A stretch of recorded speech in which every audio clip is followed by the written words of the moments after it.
Holidays presents Galata's Fans Festival celebrating 19 years of our Purachi Thalapathy. Digital மீடியாலயோ இல்ல நியூஸ்லயோ உங்களை சார்ந்து வந்த ஒரு சில ஆடியோ கிளிப்ஸ் வந்து நாங்க போடுவோம். ஸோ அதுக்கு உங்களுடைய ரிப்ளை என்ன அப்படிங்கிறது தான் இந்த செக்மெண்ட். இது வரைக்கும் நீங்க எதுவுமே லைக் நீங்க ஹைட் பண்ணது கிடையாது. ஃபட்டாஃபட் நீங்க எல்லாத்துக்கும் ரிப்ளை கொடுத்துருவீங்க. ஸோ கேட்கலாமா சார்? முதல் ஆடியோ. லக்ஷ்மி மேனன் அவர் வந்து ஏற்கனவே விஷாலை காதலிச்சு கல்யாணம் வரைக்கும் போய் அதுக்கப்புறம் நின்று போச்சு. கட் பண்ணிட்டாரு விஷாலு. நேராக அதுக்கப்புறம் ஊருக்கு போச்சு.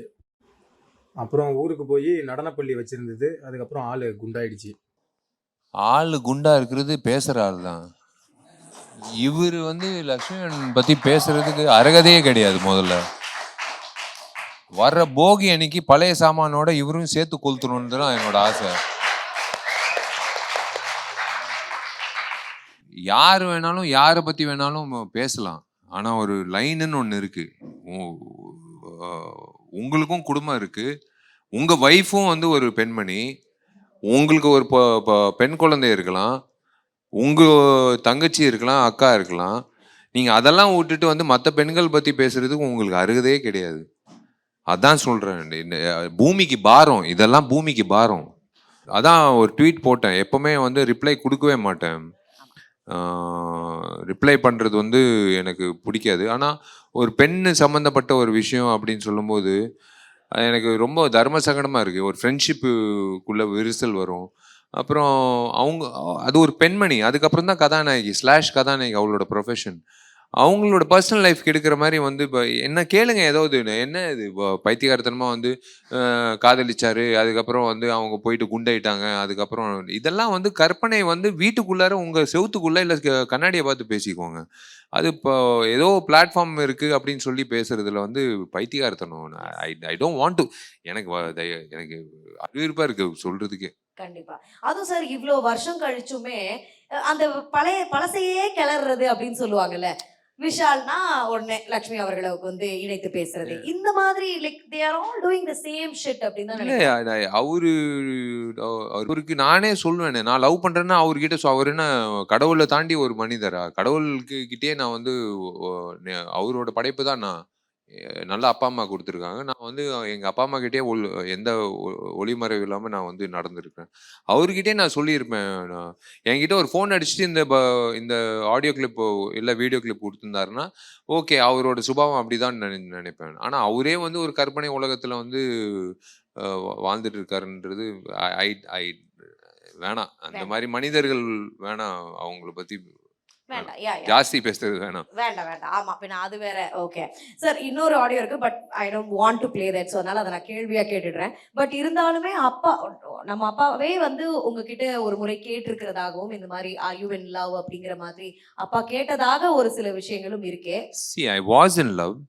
Now I'm in love with my profession. நீ கிளீஷேடா இருந்தாலும் when I'm in love again, I'll definitely நான் அது it is something not to hide. நம்ம துணைவி வந்து ஓப்பனாக எல்லாருக்கும் அறிமுகப்படுத்துறதுல என்ன தவறு இருக்குது? அது கதாநாயகியாக இருக்கலாம், ஏரோஸ்டஸாக இருக்கலாம், டாக்டராக இருக்கலாம், ஏன் ஒரு லோவர் மிடில் இன்கமில் இருக்கிற ஒரு ஃபிஷர் உமனாக கூட இருக்கலாம், யாராக கூட இருக்கலாம். எனக்கு வந்து அதில் மறைக்கிறதுக்கு எதுவுமே எனக்கு தோணாது. அந்த மாதிரி அப்படி இருந்ததுன்னா நான் கண்டிப்பாக சொல்லுவேன். விஷால் அவர்கள் ஒரு ஹீரோயின் கூட வந்து நடிக்கும் போது அது எண்ட் ஆஃப் த டே வந்து என்ன நியூஸ் வரும்னா இவங்களை தான் கல்யாணம் பண்ண போறாங்க அப்படின்ட்டு. அது வரலட்சுமி அவர்களா இருக்கட்டும், லக்ஷ்மி அவர்களா இருக்கட்டும், இப்போ நம்ம அபிநயா அவர்கள் வரைக்கும் வந்து அந்த பேச்சு வந்துட்டு இருக்கு. அது ரீசெண்டா அந்த பிரஸ் மீட்க்கு அப்புறமேட்டு அகைன் அது வந்து இன்னும் ரொம்ப பெரிய பூதாகரமா பேசப்படுது. உங்களுடைய கருத்து? இப்போ ஹரி சார் படத்தில் வந்து பிரியா பவானி சங்கரோட நடிக்கிறேன். பிரியா பக்கத்தில் நான் ஜேபி சார் உட்காந்துருந்தாரு. நாங்கள் 3 பேர் அப்போ தான் டின்னருக்கு உட்காந்துருந்தோம் காரைக்குடியில். அப்போ நான் பிரியா கிட்ட சொன்னேன், பிரியா அங்கிட்டு பாரு, அவங்க 2 பேர் வந்து எப்படி பார்க்குறாங்கன்னு. ஆமாம், நம்ம ஆக்டர்ஸ் அப்படி தான் பார்க்குறாங்க. அப்படியெல்லாம் இல்லை, ஆக்ட்ரஸ் கூட சேர்ந்து உட்காந்தா டின்னருக்கு கண்டிப்பாக இவங்களுக்குள்ள ஏதோ இருக்குன்னு தான் அந்த எண்ணத்தில் தான். பட் அவங்கள தவறு சொல்ல முடியாது. ஸோ அதுதான் வந்து ஒரு பெரிய ஒரு என்ன சொல்கிறது, ஒரு ஹிண்ட்ரன்ஸ்ன்னு சொல்லலாம். இப்போ என்னோடய ஃப்ரெண்ட்ஸ் வந்து நிறைய நடிகைகள் இருக்காங்க. நடிகர்கள் இருக்காங்க, நடிகைகள் இருக்காங்க. ஆனால் நடிகரோட நான் வந்து தைரியமாக படத்துக்கு போகலாம், டின்னருக்கு போகலாம். ஆனால் என் ஃப்ரெண்ட்ஸு நடிகைகளோட போகும்போது கண்டிப்பாக அந்த கிசுகிசுகள் உண்டாகும். Adding fuel to already the ஃபயர்ன்ற மாதிரி. But I take it see honestly speaking, I leave it to that person's imagination. ஒவ்வொருத்தருக்கும் ஒரு இமேஜினேஷன் இருக்கும், அது தவிர்க்கவே முடியாது. அவரோட இப்போ இதுக்கு முன்னாடி வந்த அவரோட இமேஜினேஷன், அவரோட கற்பனை அது இருக்கலாம்னு. But hitting below the belt வந்து அது தவறு. சி ஃபர்ஸ்ட் ஆஃப் ஆல் எழுது, என்னை பற்றி என்ன வேணாலும் எழுது. நான் பதிலே சொல்ல மாட்டேன். என் என்னோட செயல்பாடு தான் பதிலாக வரும். ஆனால் என்னை சார்ந்த ஒரு ஒரு நடிகையோ இல்லை ஒரு பொண்ணு பற்றி எழுதும்போது என்னோட ரெஸ்பான்சிபிலிட்டி என்னன்னா அவங்கள வந்து கார்ட் பண்ணுறது தான். Because they also have a personal life, they will also have summon in their life. It is not right. So I don't react to that. கண்டிப்பா சினிமாக்கு வர பெண்களையே அப்படிதானே சார், ஓகே இவங்க இப்படித்தான் போயிருப்பாங்க அப்படின்னு தானே சார் ஒரு பேச்சு. மீடியா அதான் சொல்றேனே, பெற்றோர்கள் வந்து உங்களோட பெற்றோர்கள் உட்பட எல்லாரோட பெற்றோர்கள் மீடியாவுக்கு அனுப்புற அவங்க வீட்டு பொண்ணுங்களை வந்து உண்மையிலேயே அவங்கள பாராட்டணும், அவங்கள வாழ்த்தணும், அவங்கள வந்து நன்றி சொல்லிக்க நான் விருப்பப்படுறேன். ஏன்னா இது வந்து அவங்க அவங்க என்ன நினைக்கிறாங்க, ஆசைப்படுறாங்கன்னு நினச்சி அவங்க நடிக்க வைக்க, இன்க்ளூடிங் சங்கர் சார் உட்பட நான் சொல்கிறேன். Like it is something which they're giving encouragement from the house is the best encouragement. அதுக்கப்புறம் தான் when you venture into media, அது it is a good healthy way. அது சொல்லுவேன். Super, thank you for raising this. இத பத்தி பேசினது ரொம்ப நன்றி. அடுத்த ஆடியோ கேட்டுடலாம். சினிமாவை பொறுத்த வரைக்கும் இப்போ ஒரு ஷூட்டிங் நடந்தாலும் சரி, ஷூட்டிங் கேன்சல் ஆனாலும் சரி, அந்த ஸ்பாட்டுக்கு யூனிட் வந்துருச்சு அப்படின்னா 10 லட்ச ரூபாய் எடுத்து வைக்கணும். ஆனால் இது எல்லாமே தெரிஞ்ச நடிகர் விஷால் வந்து ஷூட்டிங்க்கு ஒழுங்காக வராமல் அந்த டைமில் தான் வந்து நல்ல ஹோட்டலாக புக் பண்ணி குப்புறப்படுத்து தூங்கிட்டு இருப்பாப்புல. யார் இது? சரி, இது ஓ இவரா? Okay okay okay okay okay okay. வாங்க, மார்க் ஆண்டனி திரைப்படம் செப்டம்பர் 15 ரிலீஸ் ஆக போகுது. எனக்கு நண்பர் தான் வருது. எனக்கு 20 வருஷமா, அதாவது ஒரு கட்டத்தில் வந்து எனக்கு நல்லா ஞாபகம் இருக்குது. இதே நபர் வந்து ஒரு ப்ரொடியூசர் கவுன்சிலில் ஒரு விதிமுறை வச்சாங்க. இத்தனை பேர் தான் வந்து படங்கள் பார்க்க முடியும். நான் சுவிட்சர்லாந்து படப்பிடிப்பில் இருந்தேன். இத்தனை பேர் தான் வந்து ப்ரெஸ்ஸுக்கு இவ்வளோ தான் அலௌடு, மற்றவங்களாம் நாட் அலௌடு அப்படின்னு சொல்லி ஒரு கட்டளையை விதிச்சாங்க அப்போ இருக்கிற நிர்வாகிகள். நான் சுவிட்சர்லாண்டில் இருக்கும்போது நான் அப்போ ஜீவா என்ற ஒரு படம், விஷ்ணு விஷால் நடித்த படம் வந்து வாங்கி டிஸ்ட்ரிபியூஷன் பண்ணேன். நான் சுவிட்சர்லாண்டில் ஸ்ருதி ஹாசனோட சாங் ஷூட்டிங், ஹரி சார் படம் பூஜை. அப்புறம் எனக்கு ஃபோன் வருது, இந்த மாதிரி வந்து ஒரு குறிப்பிட்ட ஆட்கள் தான் உள்ளே போகிறாங்க, சில பேரை வந்து உள்ளே விடுறது இல்லைன்னு. நான் சொன்னேன், ஏங்க அப்படி என்ன இருக்குது, யாருன்னா இந்த மாதிரி அப்படின்னு சொல்லும்போது, ஏங்க இது என்னோட ஷோங்க, அவங்க வந்து என்ன, அதாவது செல்லமையிலேருந்து என் கூடயே ட்ராவல் பண்ண, நான் ஜேர்னலிஸ்டாக என்றைக்குமே அவங்கள பார்த்ததே கிடையாது.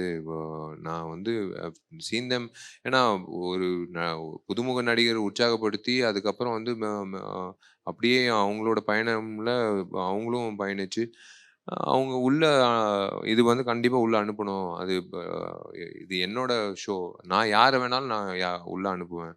மற்ற படத்துக்கு அப்புறம் ஃபோன் வந்தது, இல்லை நீங்கள் அனுப்பக்கூடாது, இது விதிமுறைன்னு. எனக்கு விதிமுறையெல்லாம் நீங்கள் வச்சுக்கோங்க, என் படத்துக்கு நான் என் நண்பர்களை உள்ளே அனுப்புறது என்னோட இஷ்டம், அதெல்லாம் நீங்கள் யாரும் தடுக்க முடியாதுன்னு சொல்லிட்டு அனுப்புனது.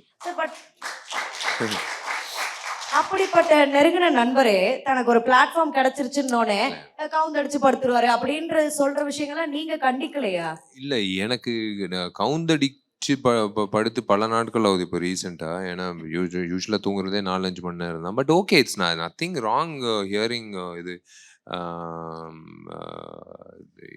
எப்படி சொல்கிறது, நம்ம விஷயங்கள் வந்து பர்சனல் விஷயங்கள் வந்து சில பேருக்கு வந்து நம்ம சொல்லி புரிய வைக்க முடியாது, அது புரிய வைக்கவும் முயற்சி பண்ணக்கூடாதுன்னு. நீங்கள் வாங்க, அவனையுள்ள நடித்து பாருங்கள். அதுக்கப்புறம் மைக்ரேன்ற ஒரு விஷயம் வந்து உங்கள் தலையில் ஏறினதுக்கப்புறம் வந்து அது வாழ்நாள் பூரா வந்து அது மைக்ரேன்னா அது எப்படி உங்களை வந்து ஒரு வகையில் உங்களை வந்து அப்படியே டவுன் ஆக்கும். இதெல்லாம் நிறைய விஷயங்கள் இருக்குது. பட் இட்ஸ் ஓகே, இஸ் அவரோட கருத்து. அதுதான் சொல்கிறேன், என் படங்கள் தான் பேசணும், நான் பேசவே கூடாது. என் படங்கள் தான் பேசணும். கவுந்து படுத்தனா எப்படி மார்க் ஆண்டனி வந்து செப்டம்பர் 15 வரும், அடுத்தது ஹரி சார் படம் ஒரு படப்பிடிப்பு, ஒரு முதல் கட்ட படப்பிடிப்பு முடிஞ்சது. இதெல்லாம் வந்து எப்படி சாத்தியம்? நான் கவுந்து படுத்தா அப்புறம் வந்து டிவி தான் நான் பார்க்க முடியும். நான் வந்து ஷூட்டிங் போக முடியாது. Correct correct. So let our work speak. Better. Super. அடுத்த ஆடியோ. திரும்பி நான் வந்து இந்த பொறுக்கி பொறுக்கி அப்படின்னு சொல்கிறத வந்து அதை வந்து சொல்லிக்கிட்டே இருக்கிறீங்க. அவனும் எப்போதாவது மிஸ்கினை பற்றி என்ன நினைக்கிறீங்கன்னா, விஷால் என்ன பண்ணுறான், நான் துரோகத்தை மறக்கவே மாட்டேன்னு சொல்லிக்கிட்டே இருக்கான். என்ன துரோகம்னு தெரில, அது என்ன தப்புன்னு எனக்கு தெரில. சண்டை எப்படி சண்டை போடாமல் எப்படிங்க வாழ்க்க முடியும்? அது மாதிரி ஒரு நல்ல நட்பு அது. ரொம்ப 2 பேரும் ரொம்ப நேர்ச்சோம். திடீர்னு சண்டை போட்டுக்கிட்டோம். நான் அவனை ரொம்ப மிஸ் பண்ணுறேன். அவன் என்னை மிஸ் பண்ண மாட்டான்னு தெரியும். எனக்கு கொஞ்சம் ஈகோ ஜாஸ்தி அவனுக்கு. அப்புறம் திரும்பி ஸோ அவர் வந்து உங்களை ரொம்ப மிஸ் பண்றாரா? அண்ட் என் பையன் அப்படின்னு வந்து நிறைய இடங்கள்ல வந்து சொல்லியிருக்கிறாரு. So few words about Mysskin sir. என்ன ரிப்ளை?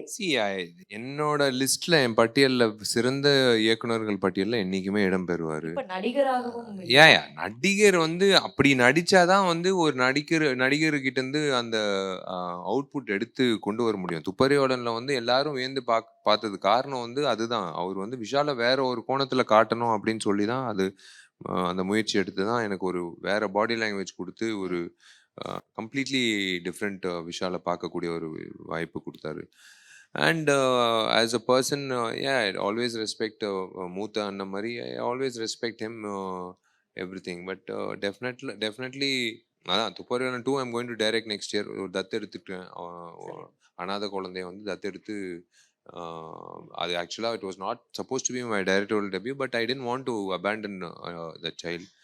அதை எடுத்துக்கிட்டு இப்போது ப்ரீ ப்ரொடக்ஷன் முடிஞ்சது. படப்பிடிப்பு அடுத்த வருடம் நடக்கும் இந்த கமிட்மெண்ட்ஸ் முடியும் போது. That's all. It's just that ஒரு குறிப்பிட்ட டைமில் வந்து I hate to take a call as a producer. ஒரு ப்ரொடியூசர் வந்து முடிவு எடுக்கிறது வந்து சாதாரண விஷயம் இல்லைங்க. ஏன்னா வட்டிக்கு காசு வாங்கி நம்ம வந்து படம் பண்ணும்போது அது வந்து எல்லா வகையிலையும் எல்லாத்தையும் பணைய வச்சு நம்ம வந்து நம்பி போகிறோம் ஒருத்தரை நம்பி. அதுதான் captain of the ship. So அந்த டைமில் வந்து அந்த ஷிப்போட கேப்டனே அந்த ஷிப்பை கவுக்கணும்னு பார்க்கும்போது நம்ம வேடிக்கை பார்க்க முடியாது. எங்கிட்டயாவது ஒரு முற்றுப்புள்ளி வச்சு அதை காப்பாற்றணுன்ட்டு தான் நம்ம பார்ப்போம். ஏன்னா என்னை பொறுத்த வரைக்கும் நான் வந்து டைட்டானிக் மாதிரி ஆகக்கூடாதுன்னு தான் நான் நினச்சேன். அப்படி தான் வந்து நடந்த ஒரு சம்பவம். But I moved on from that. I've seen அதான் அந்த worst of the worst situations. Worst of the worst. நல்ல வேளை கடவுள் வந்து இந்த எனக்கு கொடுக்கப்பட்ட அந்த சுச்சுவேஷன் வந்து ஒரு வெட்டரன் ப்ரொடியூசருக்கு கொடுக்கல. ஹார்ட் அட்டாக்லேயே செத்துட்டு இருப்பாரு அந்த அந்த நேரத்தில். It's okay. Okay yes okay sir. So அடுத்த ஆடியோ கேட்டுடலாமா? விஷால் வந்து ரொம்ப நாளாகவே விஜயை வச்சு ஒரு படம் பண்ணுவேன் அப்படின்னு சொல்லிட்டு இருக்காரு. ஆனால் இப்போ ஒரு துப்பறிவாளன் 2ல் பிஸியாக இருக்கிறதுனால அதை முடிச்சுட்டு தான் பண்ணுவார் போல இருக்கு. ஒருவேளை இந்த மாதிரி சொல்லிட்டு இருக்கிறதே லத்தி படத்துக்கான ப்ரொமோஷனாக இருக்குமோ? ப்ரொமோஷனுக்காக விஜய் அவர்களுடைய பெயரை பயன்படுத்துறீங்களா? இல்லை அதனால எந்த அளவுக்கு ப்ரமோஷன் பண்ண முடியும் எனக்கு புரியல. ஒரு ஒரு ஒரு ஒரு 10 நிமிஷம் ப்ரமோஷன் பண்ண முடியும். அது வந்து I don't need to utilize my favourite actor for a bad reason. ப்ரமோஷன்னா மார்க் ஆண்டனினா ஆதிக்கு நீங்கள் கூப்பிட்டீங்க, எஸ்.ஜே. சூர்யா சார் பற்றி பேசணும் எல்லாமே. அவங்க அந்த படத்தில் நடிச்சிருக்காங்க. நான் ஏன் விஜய் அவர்கள் பற்றி பேசினேன்னா அவர் தான் தொடங்கி வச்சார் இந்த இந்த ப்ரமோஷனல் ஆக்டிவிட்டி. விஜய் வச்சு நான் இயக்கணுன்றது என்னோட நீண்ட நாள் ஆசை. அது உண்மைதான். துப்பறிவாளன் 2 ஏன் வந்து தள்ளி போனது காரணம் வந்து உண்மையிலேயே வந்து பொருளாதார ரீதியாகவும் இப்போ இருக்கிற கமிட்மெண்ட்ஸும் எல்லாமே முடிச்சுட்டு நிம்மதியாக வந்து ஒரு ஃப்ரீ மைண்டோட ஒரு இப்போ ஃபஸ்ட்டு படம்னா ஃபஸ்ட்டு சைல்டு பிறக்கிற மாதிரி. ஸோ முழுமையாக அந்த கவனம் செலுத்தணும். எதுவுமே இடையில எந்த பட கமிட்மெண்ட் இருக்கக்கூடாது. ஸோ அந்த வகையில் let it happen at the right time. கொஞ்ச நாளுக்கு முன்னாடி வந்து அபாஸ் அவர்கள், நம்ம ஆக்டர் அபாஸை வந்து ஒரு இன்டர்வியூ எடுத்திருந்தோம். ஸோ அப்போ வந்து பர்டிகுலராக உங்களை பற்றி வந்து கேட்கும்போது ஹி அவாய்டட். அது என்ன ரீசன்ஸ்னு எங்களுக்கு வந்து தெரியல. என்ன கருத்து வேறுபாடா இல்லை என்ன மாதிரியான ரிலேஷன்ஷிப்? அப்படியெல்லாம் இல்லைங்க. இட் இஸ் ஜஸ்ட் தட் அந்த நேரத்தில் வந்து ஒரு விஷயம் வந்து எல்லா சக நடிகர்களும் கிரிக்கெட் ஆடிட்டு இருந்தாங்க, செலிபிரிட்டி கிரிக்கெட் லீக். நான் அவங்களுக்காக ஒரு குரல் கொடுத்தேன். ஏன் வந்து இவ்வளோ கஷ்டப்பட்டு ஆடுற இவங்களுக்கெல்லாம் வந்து இவ்வளோ கம்மியாக சம்பளம் கொடுக்குறீங்க? வர வேண்டிய சம்பளம் கரெக்டாக வரணும். அது போக வந்து நான் ஒரு பெரிய நடிகன், எனக்கு ஒரு சம்பளம், இந்த பையனுக்கு ஒரு சம்பளம் அப்படியெல்லாம் இல்ல. நாங்க அந்த பவுண்டரி லைன் தாண்டி போனா வந்து எல்லாரும் பிளேயர்ஸ் தான். எனக்கு எக்கானமி கிளாஸ் டிக்கெட் போடுறீங்கன்னா, அதாவது எனக்கு பிசினஸ் கிளாஸ் டிக்கெட் போடுறீங்கன்னா, அவங்களுக்கும் பிசினஸ் கிளாஸ் டிக்கெட் போடணும். அதே மாரி எனக்கு வந்து ஸ்வீட் ரூம் போடுறீங்கன்னா, அவங்களுக்கும் ஸ்வீட் ரூம் போடுறோம். தயவுசெய்து அந்த அந்த அந்த பிரிக்காதீங்க எங்களன்னு. அப்படி சொல்லி தான் வந்து தொடங்குனது. அதான் சொல்றேனே, ஒரு நல்ல விஷயம் சொல்லும்போது, இந்த மாரி சில பேருக்கு கசப்பா இருக்கும். சில பேருக்கு வந்து வேற ஒரு தாட் ப்ராசஸ் இருக்கும். So in that way I can't help it. I just proved my point. They understood it. The owner understood it. எல்லாருக்கும் வந்து ஒரே மாரி ட்ரீட்மெண்ட் குடுத்தாரு. எல்லாருக்கும் ஒரே மாரி சம்பளம் குடுத்தாரு. குடுக்கப்பட்டுச்சு. எல்லாருக்கும் ஒரே மாரி ட்ரீட்மெண்ட் இருந்தது. அதுதான் எனக்கு ரொம்ப பிடிச்ச விஷயம். அது அ அந்த பையன் வந்து விஷால் அளவுக்கோ, இல்ல அடுத்த நடிகர் அளவுக்கோ இல்ல அப்படின்ற பாரபட்சம் பார்க்காம எல்லாரையும் சரிசமமா பார்த்தாங்க. எனக்கு ரொம்ப பிடிச்சிருந்தது. 14 ரூம் போடுவாங்க. ஆனா ஒரு ரூம்ல வந்து என் ரூம்ல 14 பேர் வந்து ஏதோ காலேஜ் டீம் மாரி ஜீவா, ஜாமி, நானு, விஷ்ணு விஷால், விக்ராந்த், பிருத்திவி எல்லாரும் வந்து இந்த பேட போட்டுக்கிட்டு அப்படியே அ அது அந்த மாரி காட்சிகள் வந்து கிடைக்காது. அந்த பாக்கியம்லாம் கிடைக்காது. நெறைய பேர் நினைக்கலாம் சினிமா இண்டஸ்ட்ரியில வந்து நடிகர்கள், சக நடிகர்கள் வந்து ஃப்ரெண்ட்ஸா இருக்க முடியாது. ஃபைட். அது நீங்க அந்த காட்சி அந்த ஒரு ஃபோட்டோ எடுத்திருந்தா வந்து ஆ ஏதோ ஸ்கூல், காலேஜ் பசங்க வந்து ஒரு கிரிக்கெட் மேட்ச்‌க்காக பயிற்சி பண்ற மாரி அப்படி இருந்தது. So it's okay. Super. Okay sir. Thank you so much. Thank you. என்னுடைய உங்கள்ட்ட கேட்ட ஒரு சில கேள்விகளுக்குலாம் அப்படியே டக்குன்னு வந்து பாடிட்டீங்க. GT Holidays presents Galatas Fans Festival celebrating 19 years of our புரட்சி தளபதி.